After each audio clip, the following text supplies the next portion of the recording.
नमस्कार, मैं गौरी वर्मा। देख रहे हैं आप सी न्यूज भारत। वक्त है न्यूज बुलेटिन का। बुलेटिन में पहली खबर धार से है, जहां लोकसभा चुनाव में सभी विधायकों ने कांग्रेस को जिताने का लिया संकल्प। अगली खबर गिरिडीह से है, जहां मां दुर्गा की प्रतिमा विसर्जन को लेकर उमड़ी भारी भीड़। अगली खबर कैमूर से है, जहां असम से कैमूर लौट रहे एक मजदूर को नशाखुरानी गिरोह ने बनाया अपना शिकार। तमाम खबरों पर होगी विस्तार से चर्चा। आज धार जिला मुख्यालय के बस स्टैंड कांग्रेस कार्यालय पर लोकसभा चुनाव को लेकर धार जिले के कांग्रेस के सभी विधायक व पदाधिकारी की मौजूदगी में आगामी आने वाले लोकसभा चुनाव में जीतने के लिए अपना जोर लगाने की बात कही।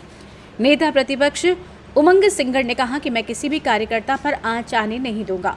पत्रकार वार्ता को संबोधित करते हुए सिंगार ने कहा कि अभी हाल ही में 19 राज्यों के लोकसभा चुनाव मतदान में 10 से 12% गिरा है। इससे ये प्रतीत होता है कि मोदी का जादू खत्म हो चुका है।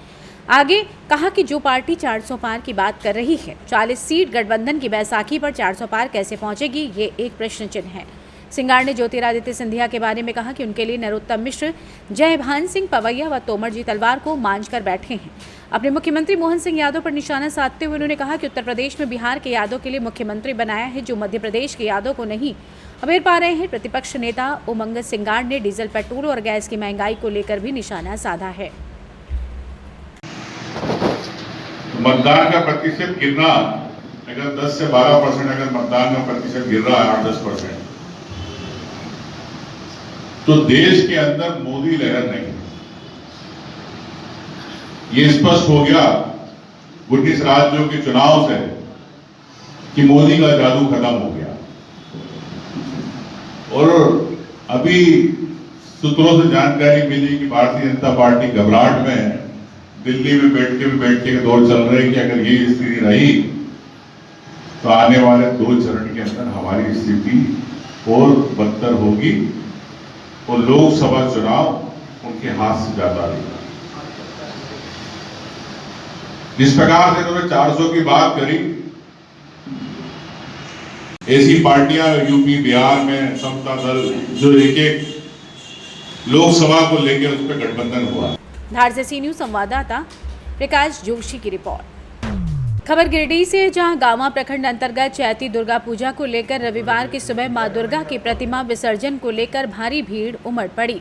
मां के इस विदाई के मौके पर काफी संख्याओं में महिलाओं ने मां दुर्गे को सबसे पहले कोइछा भराई की, जिसके बाद महिलाओं ने आपस में सिंदूर की होली भी खेली और एक दूसरे को सिंदूर लगाए एवं बड़े ही नम आंखों से अपने दुर्गा मंडप से मां की विदाई दी। गाजे बाजे के साथ मां की प्रतिमा निकाली गई। इस प्रतिमा विसर्जन में काफी संख्या में लोग मौजूद रहे। मां का जयकारा लगाते हुए तालाब पहुंचे और पूजा आरती कर मां की प्रतिमा को नम आंखों से विसर्जित किया। गांवा के ऐतिहासिक काली मंडप में सैकड़ों वर्षों से माता की पूजा बड़े ही धूमधाम से मनाई जाती है। पूरे प्रखंड के श्रद्धालु इस मंदिर में पूजा अर्चना के लिए आते हैं। मौके पर उपस्थित गांवा मुखिया कन्हई कुमार, अजीत पांडे, बनारस सिंह, संजय राम, नरेश राणा, कक्कू बर्णवाल, सोनू बर्णवाल, कारू बर्णवाल, विशाल राणा, पवन सिंह एवं सैकड़ों की संख्याओं में महिला एवं पुरुष उपस्थित थे। गिरिडीह से सी न्यूज संवाददाता सचिन सिंह की रिपोर्ट। खबर गोंडा से है, जहां मनीष यादव उम्र 15 वर्ष पुत्र हनुमान प्रसाद यादव निवासी खटिकन पुरवा दलपतपुर का देर रात निर्मम तरीके से हत्या कर दी गई।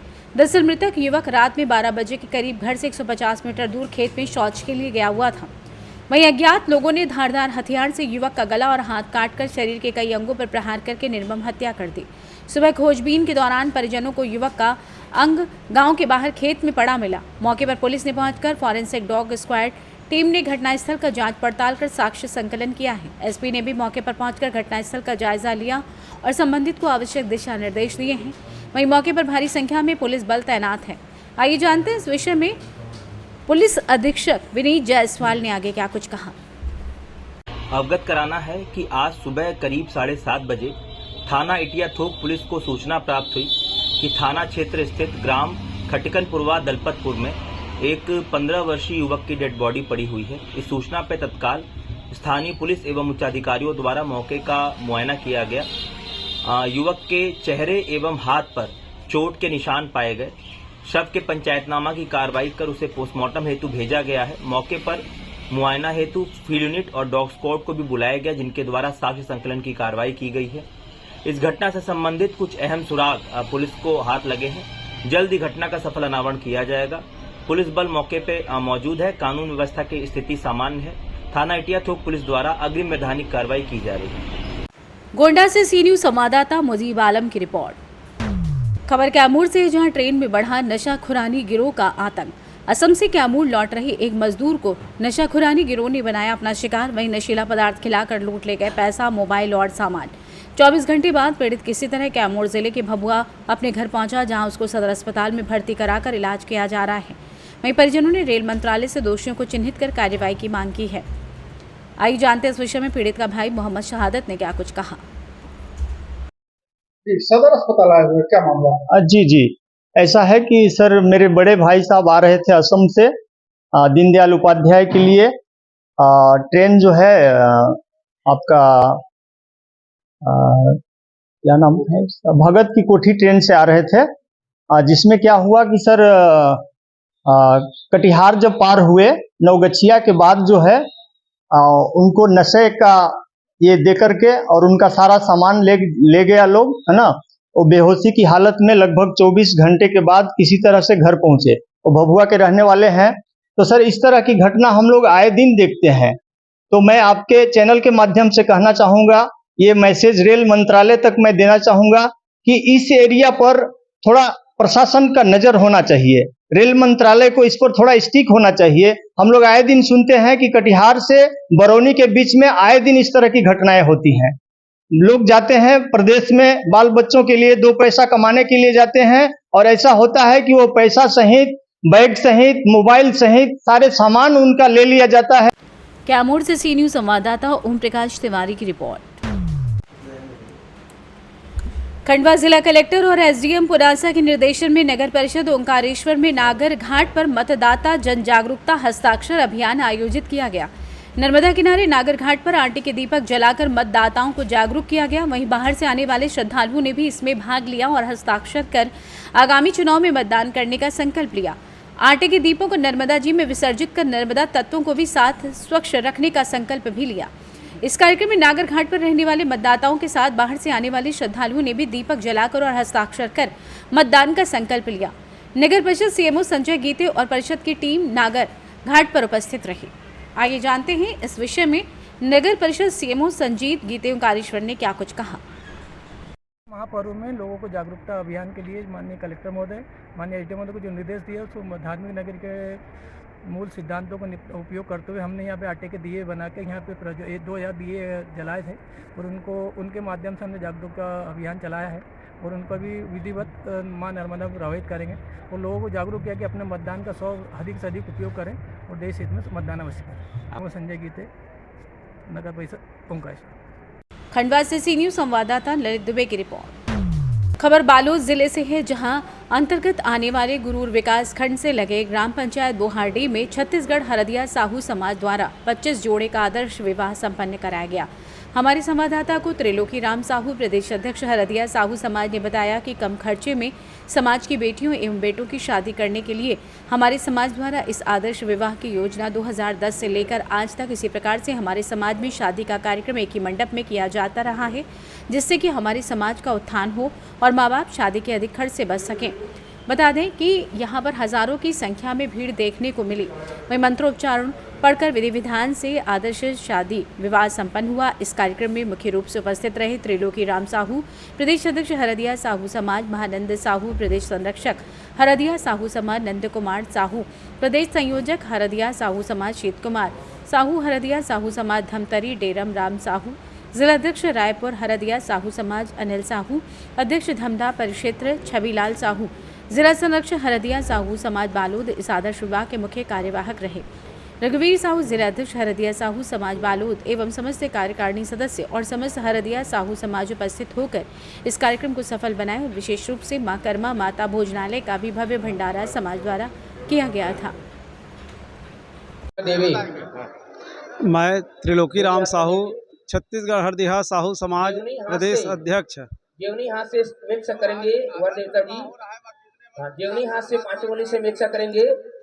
छत्तीसगढ़ हरदिया साहू समाज पूरे प्रदेश में 7 बार मुंह चखेंगे। 2010 से लगातार सामूहिक आदर्श विवाह करते आ रहे हैं और इसमें हमारे समाज में प्रत्येक जो शादी योग्य युवक युवती हैं वर्देता मेरे साथ बोलेंगे, है ना? सभी लोग अनिवार्य रूप से वर्देता सामूहिक ध्यान देंगे। आदर्श विवाह करते मैं आ जो रहे कह रहा हैं। हूं उनको बोलेंगे। प्रतिवर्ष हम वर्देता लोग सभी वर्देता 2,500 से निवेदन 3,000 मैं जो सामूहिक कह रहा हूं आदर्श उनको विवाह पुनः करते हैं। दोहराने की पहले चर्चा करेंगे। एक राउंड हम लोग आसन फरवरी माह में हाँ, ध्यान चारों दें वर्देता क्षेत्रों जी। में सामूहिक आदर्श आसन। विवाह किए हैं। अभी चारों क्षेत्र में पुनः सभी वर्देता मेरे साथ बोलेंगे। दोबारा सभी वर्देता सामूहिक मेरे साथ आदर्श विवाह बोलेंगे। आज रायपुर में भी 200 जोड़ा का शादी है और सभी यहाँ वर्देता आज मेरे साथ 25 जोड़े का बोलेंगे। बोहारडीह आसन। बालोद जिला में सामूहिक आसन। आदर्श विवाह होते आ रहे हैं। आसन ने बोले करा माता की जय, दानवीर महासाह की जय। ऊपर में सीधा रखे। मैं महानंद साहू, प्रदेश संरक्षक हरदेव साहू समाज धमतरी से हूँ। हम लोग आदर्श विवाह कराने के उद्देश्य में वर्देता है जी, हाँ, दूभी को उठाएंगे। खर्चीली शादी बढ़ गया है, इसलिए कम उसको खर्चा करने में समाज के दोनों हाथों से जिसमें उदार हो सके, इसके लिए हम पकड़ करके आदर्श विवाह कराते दो हैं। भाग में विभाजित आदर्श विवाह कराने का मेन उद्देश्य करना है कि एक मंडप पर आकर सभी लोग आपस में पकड़ प्यार और करके मदद दो करते हैं, भाग में जिसमें विभाजित करेंगे अन्य खर्च और जो होता है उसका भार किसी को नहीं पड़ता। इसलिए हमारा समाज एक खर्चीला शादी से बच के, हाँ इसलिए है। चाहे है तो उसके दोनों में चावल करके मैं रखेंगे। रघुवीर साहू, छत्तीसगढ़ खीर हरदिया वाली साहू कड़ी- समाज जिला बालोद का यदि अध्यक्ष खीर हूं। वाली कड़ी नहीं होगा तो उसके ऊपर में थोड़े से दूबी रख लेंगे। दूबी छत्तीसगढ़ हरदिया साहू समाज के द्वारा जो आदर्श विवाह किया जाता है उनका मुख्य उद्देश्य है खीर वाली कड़ी समाज नहीं को बनाए एक होंगे, सूत्र तो में उसके ऊपर में एकता दूबी में रख बांधे लेंगे। रखने के लिए एक दोनों हम लोग चक्कर सामूहिक ऊपर आदर्श में विवाह दूबी है करते ना। हैं। इसमें छोटे दूबी रख बड़े लेंगे, दूबी। भेदभाव को भुलाकर जो छोटे हैं और बड़े हैं आपस में सब मिलके एक जगह एक खीर साथ तोड़वाने के लिए आदर्श विवाह करते दोनों हैं। में यही हमारा मेन उसके उद्देश्य ऊपर है। में दूबी रखेंगे। इसमें समाज को ऐसे बहुत से लाभ है। जो अनावश्यक जो खर्च होता है उस खर्च को हम कम करने के लिए एक जगह आदर्श विवाह करते हैं। छत्तीसगढ़ बालोद से सी न्यूज संवाददाता रमेश कुमार चेलक की रिपोर्ट। खबर चतरा से है, जहां रातों रात अमीर बनने की फिराक में जुटे अफीम तस्करों को पुलिस ने एक और बड़ा झटका दिया है। जिले के गिद्धौर थाना पुलिस की टीम ने बड़ी कार्रवाई करते हुए करीब 1 करोड़ 40 लाख रुपए के अफीम के अवैध खेप के साथ पिता पुत्र को गिरफ्तार करने में सफलता पाई है। एसपी विकास पांडे को मिली गुप्त सूचना के आधार पर सिमरिया एसडीपीओ के नेतृत्व में गठित गिद्धौर थाना पुलिस की स्पेशल टीम ने कार्रवाई कर माफियाओं में हड़कंप मचा दिया है। गिरफ्तार तस्कर अफीम की खेप को दूसरे राज्यों की मंडियों में ऊंचे दामों पर खपाने का काम करते थे। जानकारी के अनुसार गिद्धौर थाना पुलिस ने छापेमारी के दौरान मौके से एक मजदूर को भी तस्करों के साथ हिरासत में लिया था, लेकिन अधिकारियों और जांच टीम के द्वारा पूछताछ के बाद मजदूर की संलिप्तता नहीं पाए जाने के बाद उसे थाने से मुक्त कर दिया गया। हालांकि पुलिस के अभियान के दौरान मौके से इस काले धंधे का मास्टरमाइंड भागने में सफल रहा है। जानकारी के अनुसार गिरफ्तार तस्कर पिता अपने इस पुत्र के साथ पूर्व में भी अफीम तस्करी के मामले में जेल की हवा खा चुके हैं, जबकि दूसरा बेटा जो इस तस्करी के काले धंधे का मास्टरमाइंड माना जाता है वो अभी भी पुलिस की पहुंच से दूर है। सूत्रों के अनुसार अफीम तस्करी से जुड़े इस माफिया बाप बेटे की जोड़ी ने करोड़ों रुपए की अवैध कमाई की है। ये अफीम तस्करी के काले धंधे की कमाई से विभिन्न जिलों में परिवहन निबंधित दर्जनों गाड़ियों के साथ साथ विभिन्न जिलों में कई स्थानों पर अचल संपत्तियां भी अर्जित कर रखी हैं, जिसकी जांच करें तो पुलिस को और भी बड़ी सफलता हाथ लग सकती है। आइए जानते हैं इस विषय में एसडीपीओ सिमरिया का क्या कुछ कहना है। 28 केजी अफीम के साथ 2 तस्करों का पकड़े सर, इस पर आप क्या कहेंगे? पुलिस अधीक्षक महोदय को कल 20/4/2024 को 2 सूचना मिली थी कि गिद्धौर थाना अंतर्गत ग्राम बरली टोला के महेंद्र डांगी के जो जानवर का शेड बना हुआ है उस पर काफ़ी भारी मात्रा में अफीम का खेत तैयार करके रखा गया है, जिसे बेचे जाने की तैयारी सूचना प्राप्त हुई थी। इस सूचना के आधार पर पुलिस अधीक्षक महोदय द्वारा मेरे नेतृत्व में छापामारी दल का गठन किया गया। उस छापामारी में दल के द्वारा त्वरित कार्रवाई करते हुए महेंद्र डांगी के जो जानवर का शेड बना हुआ था उससे 28 केजी अफीम बरामद किया गया है और इस क्रम में उसके बेटे दीपेंद्र डांगी को भी गिरफ्तार किया गया। इस संबंध में गिद्धौर थाना कांड संख्या 28/2024 दिनांक 20/4/24 धारा 18, 20, 25, 28, 29 एनडीपीएस एक्ट के तहत मुकदमा दर्ज किया गया है और उक्त दोनों गिरफ्तार अपराधियों को अभियुक्तों को न्यायिक अवयव की रक्षा में भेजा जा रहा है। क्या लग रहा है सर, बाहर यहाँ जो तस्कर लोग हैं बाहर से ला करके गिद्धौर में इकट्ठा करते हैं, ऐसा क्या प्रतीत होता है सर? या पैदा तो इधर होता नहीं होगा? गिद्धौर के जो भी ग्रामीण है जल्दी में शॉर्टकट जो अमीर बनने का तरीका अपनाए हुए हैं। चतरा से सी न्यूज संवाददाता लक्की की रिपोर्ट। उत्तर प्रदेश के कुटीर इंटर कॉलेज चक्के जौनपुर की छात्रा सेजल गुप्ता ने 96.2% अंक प्राप्त कर जिले में प्रथम स्थान एवं प्रदेश स्तर पर 9वां स्थान प्राप्त कर क्षेत्र एवं जिले का नाम रोशन किया है। सेजल ने अपनी सफलता का श्रेय गुरुजनों को दिया है और कहा कि बिना गुरुजनों के सहयोग एवं दिशा निर्देश के ये सफलता पाना संभव नहीं था। सेजल ने पहले इंजीनियर बनने एवं बाद में IAS बनने की इच्छा व्यक्त की। विद्यालय की एक अन्य छात्रा शिवानी यादव ने 95.8% अंक प्राप्त कर जिले में तृतीय स्थान प्राप्त किया। इस अवसर पर विद्यालय के प्रबंधक संचालक डॉक्टर अजेंद्र कुमार दुबे ने इस अवसर पर कहा कि कन्या पाठशाला के स्थापना वर्ष 1939 के अनुसार ये विद्यालय का 75वां वर्ष यानी हीरक जयंती वर्ष है और इस अवसर पर विद्यालय की 2 छात्राओं ने उत्कृष्ट प्रदर्शन कर संस्थापक महान स्वतंत्रता संग्राम सेनानी पंडित अभयजीत दुबे की संकल्पना को पूर्ण करने का कार्य किया है। साथ ही सुदूर ग्रामीण क्षेत्र में स्थित विद्यालय से पढ़ाई करके ये सफलता पाई है, जिससे ग्रामीण क्षेत्र के विद्यार्थियों को प्रेरणा मिलेगी और उनका उत्साहवर्धन भी होगा। इन छात्राओं की सफलता ने यह भी सिद्ध कर दिया है कि ग्रामीण क्षेत्र के विद्यार्थी भी कम सुविधाओं के बावजूद मेहनत और लगन के बल पर उत्कृष्ट प्रदर्शन कर सकते हैं, यानी सफलता केवल सुविधाओं की मोहताज नहीं होती। क्या है सर, मेरे जौनपुर में पहला स्थान है और यूपी में 9। अच्छा, आप किस साइड से कौन से स्ट्रीम से पढ़ाई कर रही थी? साइंस से पढ़ाई कर रही थी आप। तो प्रदेश स्तर पर स्थान प्राप्त करने में किसकी भूमिका सबसे ज़्यादा महत्वपूर्ण लगती है आपको? सर वैसे तो सभी लोगों ने साथ दिया, फिर अध्यापक, माता पिता, उन लोगों का स्थान सबसे सर्वोच्च रहेगा।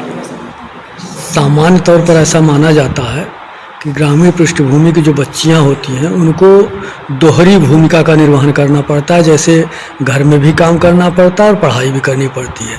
तो इन दोनों के बीच में कैसे तारतम्य स्थापित किया आपने? सर हो सकता है बहुत लोग करना पड़ता है, मतलब अगर घर वाले समझे तो घर वाले करा भी सकते हैं, नहीं भी करा सकते। मतलब मेरे परिवार वाले थे तो काम तो करना पड़ता था, बट इतना नहीं। तो हम चाहे तो पहले अपना कार्य पहले समाप्त कर ले, उसके बाद फिर पढ़ने लग सकते हैं, फिर लगातार पढ़ सकते हैं। आगे आने वाले बच्चों को जो कि आपके संस्थान में पढ़ाई करें, उनको क्या संदेश देंगे आप? मैं उनको यही संदेश देना चाहूँगी, अच्छे से पढ़ाई करें और कंसिस्टेंस रहें और रोज आज का काम कभी भी। संस्थान के व्यवस्थापक के रूप में आपसे जानना चाहेंगे कि थोड़ी सी पृष्ठभूमि के बारे में बताएं और फिर इन बच्चियों की सफलता तक के सफर के बारे में। जहाँ तक पृष्ठभूमि का प्रश्न है, कुटीर संस्थान की स्थापना वर्ष 1939 में कन्या पाठशाला के रूप में हुई थी। तो इस प्रकार से हम देखें तो 75वें वर्ष में भी हम लोग हैं। इस हीरक जयंती वर्ष पे पूजनीय संस्थापक जी के लिए यह एक अनमोल श्रद्धांजलि है कि जब हमारी 2 बच्चियों ने एक बेहतर प्रदर्शन किया है। सेजल ने इंटरमीडिएट बोर्ड परीक्षा में प्रदेश में 9वां स्थान प्राप्त किया है 96.2% अंकों के साथ, और शिवानी ने 95.8% अंकों के साथ जिले में तीसरा स्थान। जौनपुर से सी न्यूज संवाददाता पंकज भूषण मिश्रा की रिपोर्ट। खबर कौशाम्बी से, जहां यूपी एसटीएफ को मिली बड़ी कामयाबी। आरओ परीक्षा पेपर लीक मामले में यूपी के एसटीएफ ने 4 शातिर लोगों को गिरफ्तार किया है। पुलिस के मुताबिक पकड़े गए शातिर युवकों के पास से भारी मात्रा में नगद रुपया, मोबाइल व पेपर लीक मामले से जुड़े महत्वपूर्ण कागजात बरामद हुए। एसटीएफ ने सभी आरोपियों को कौशाम्बी जिले के मंझनपुर कोतवाली पुलिस को सौंप दिया है। मंझनपुर कोतवाली इंस्पेक्टर संतोष शर्मा ने चारों आरोपियों के विरुद्ध लिखा पढ़ी कर पुलिस की कड़ी निगरानी में न्यायालय में पेश किया, जहां से सभी को जेल भेज दिया गया है। आपको बता दें कि आरओ पेपर लीक मामले में कौशाम्बी जिले के मंझनपुर थाने में क्राइम संख्या 41/24 दर्ज है। मंझनपुर पुलिस इस मामले में कई लोगों को जेल भेज चुकी है। कौशाम्बी से सी न्यूज संवाददाता इम्तियाज अहमद की रिपोर्ट। रीवा जिले के सेमरिया विधानसभा क्षेत्र अंतर्गत नौबस्ता चौकी क्षेत्र के ग्राम सुमेधा में जेपी माइंस में एक 15 वर्षीय बच्ची के डूबने से मौत हो गई। सुमेधा गांव की रहने वाली मनु दाहिया माइंस में भरे पानी में डूब गई, जिससे उसकी मौत हो गई। पानी पीने के लिए मनु माइंस में चली गई और वहां जहां डूब गई घटना को लेकर परिजनों और ग्रामीणों में काफी आक्रोश है। उन्होंने कहा कि पहले भी कई बार यहां इस तरह की घटना हो चुकी है, लेकिन आज तक किसी भी इस खुली पड़ी माइंस का कोई भी उचित व्यवस्था नहीं की गई, जिससे ऐसी घटनाएं घटित होती रही हैं। आइए सुनाते हैं इस संबंध में ग्रामीणों ने मीडिया से चर्चा के दौरान क्या कुछ कहा। क्या नाम है? समयलाल दाइया। यहाँ पे क्या घटना हुई है? घटना हो गई यहाँ यहाँ माइंस चारों पे खुला है। यहाँ वो लड़की आई है और इसी के चक्कर में पानी वानी पीने के चक्कर में और यहाँ आके नीचे फिसल गई, स्लिप हो गई माइंस के नीचे। चारों का खुला है। ये माइंस किसकी है? माइंस जेपी सीमेंट की है। और लड़की का क्या नाम है? मानू नाम लड़की। कितने वर्ष की थी? 15। कौन से गांव की रहने वाली है? सुमेधा। ये सुमेधा माइंस है जी। यहाँ एक आध दो बार घटना हो सकती है। इसी तरह 2-3 घटना हो चुकी है इसी माइंस में, यहीं इसी स्थान में। एक बार और घटना हुई थी, उसमें प्रशासन बोला था कि हम यहाँ बाउंड्रेशन कराएं। क्या आज तक बाउंड्रेशन हुआ यहाँ पे? रीवा से सी न्यूज़ संवाददाता अर्जुन तिवारी की रिपोर्ट। फिलहाल के लिए बुलेटिन में बस इतना ही। देश और दुनिया की बड़ी खबरों के लिए देखते रहिए आप सी न्यूज़ भारत।